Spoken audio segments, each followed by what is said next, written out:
I sat with my lifeless daughter's body for nearly 40 minutes. Her blood was still warm. This is the story of 19-year-old Akquila Clark, a vibrant young woman gunned down in her own home by someone she once worked beside. Covington, Georgia, April 11th, 2025. A night that would change everything. Before we continue, make sure to like, comment, and subscribe. Your support helps us bring these stories to more people, and we'd love to hear your thoughts on this case. Akquila Clark was not just a name, she was the heartbeat of her family, a young woman full of life and promise. At just 19 years old, Akquila had already begun to carve out a future. Vibrant, playful, and full of energy, she was the kind of person who could light up any room. She loved to dance, to make people laugh, and to share moments with those who mattered most. Her mother, her nieces and nephews, her friends. She was a sister, a daughter, and a friend, always putting others before herself. But it wasn't always easy. In the months leading up to that fateful night, Akquila had been mourning the loss of her baby sister, a blow that shattered her world. She posted about her sister constantly, expressing her deep pain and grief. "Long live the realist on my team, my pretty girl," she wrote in one post. "It's going on 3 months without you. 3 months since I last heard your voice, your laugh." Despite the heartbreak, Akquila persevered. She continued working at Walmart, holding on to the memories and love from her family, trying to rebuild her life. She was strong, determined. But little did she know, tragedy was lurking just around the corner. Covington, Georgia, a small, peaceful town nestled in Newton County, just part of the sprawling Atlanta metro. By all accounts, Covington was a safe, quiet place. A place where people didn't expect violence to strike, where the streets were calm and the air was always a little lighter. But on April 11th, 2025, that calm would shatter. Akquila had been working at Walmart for about 7 months, a job she took on while figuring out her next steps in life. She was a dedicated worker, always showing up on time and forming connections with her coworkers. People liked her. She was the kind of person you couldn't help but get along with.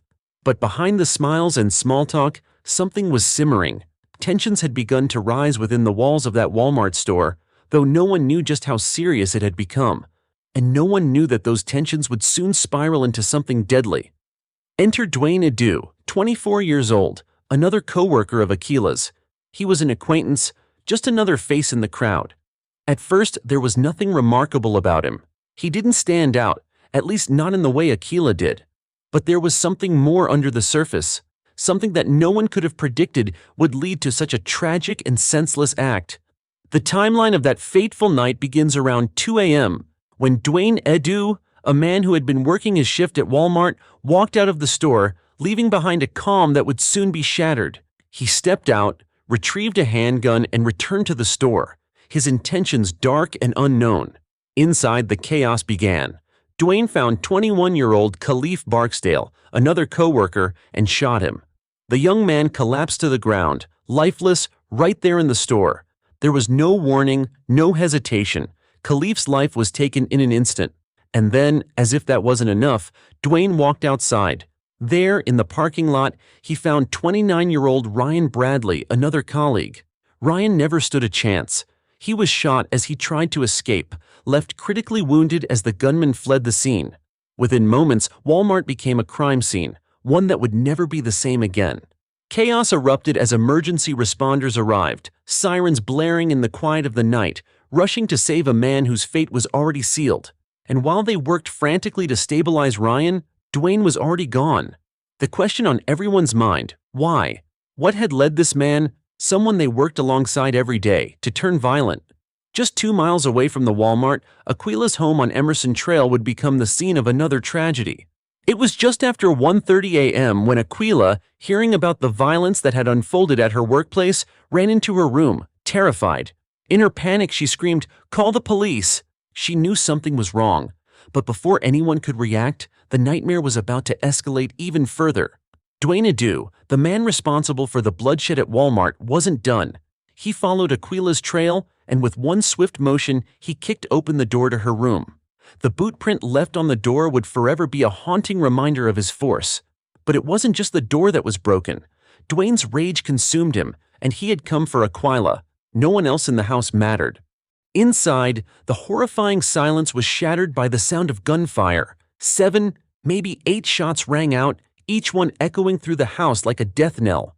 Akquila collapsed to the floor, blood staining the carpet as her life was stolen in an instant. Her mother, still in shock, rushed to her side, cradling her lifeless body.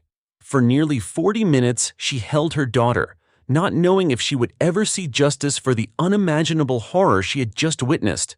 Meanwhile, Aquila's sister, frozen in fear, hid in the closet. She could do nothing but listen to the violence that had overtaken their home. This was no longer just a shooting. This was a devastating loss, a mother's heartache, a sister's terror, and the beginning of a nightmare that would haunt them forever. After committing the unspeakable, Dwayne Edu fled the scene, leaving a trail of devastation in his wake. His only thought now was escape. He jumped into his car and sped down Interstate 20, heading east, the headlights of his car cutting through the dark night as he crossed state lines into South Carolina, fleeing the life he knew, hoping to outrun the consequences of his actions. But the law wasn't far behind. Deputies quickly traced his phone, zeroing in on his location.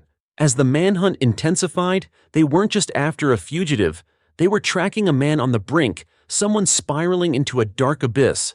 On the phone with negotiators, Dwayne's desperation became clear. He threatened to take his own life, making the situation even more volatile. It was only a matter of time before he would make his final, reckless choice. In a desperate final act of defiance, Dwayne pulled the trigger on himself. But fate had other plans.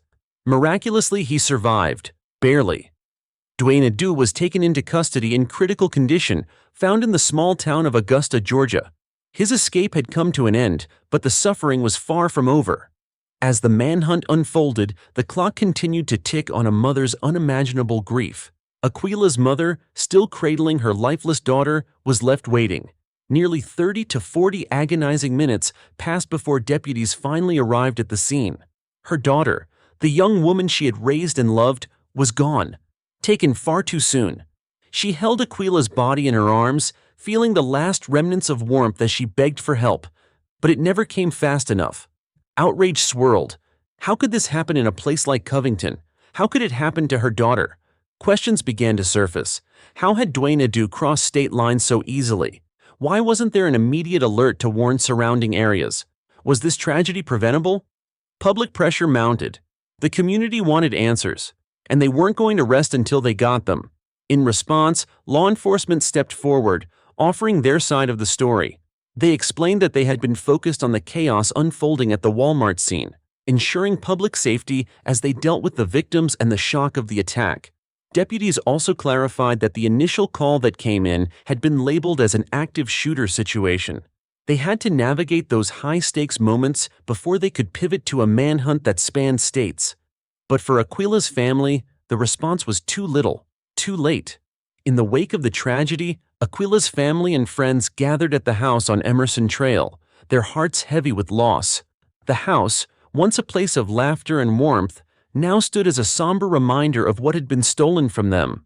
In a simple yet heartfelt tribute, they released balloons into the sky, each one symbolizing a memory, a dream, a life lost too soon.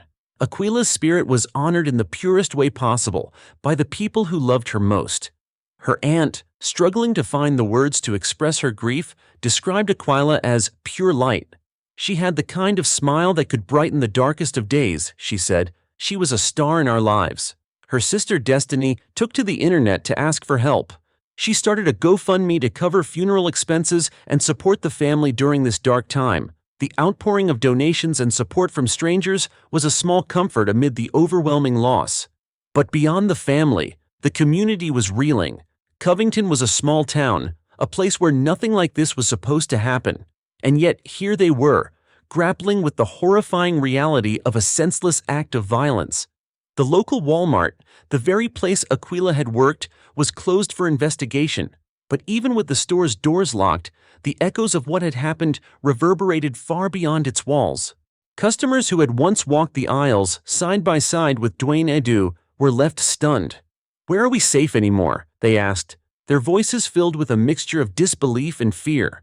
The town had been shaken to its core, and it seemed as if the very fabric of their peaceful lives had been torn apart. As the dust settles and the family mourns, the questions remain unanswered. Was it jealousy, Obsession? A twisted love triangle? Why Akquila? What had she done to deserve such a fate? So many lives altered in an instant. Akquila's, her family's, Dwayne's, and even the people who worked beside him, never suspecting the storm that was brewing beneath the surface. But one thing is clear.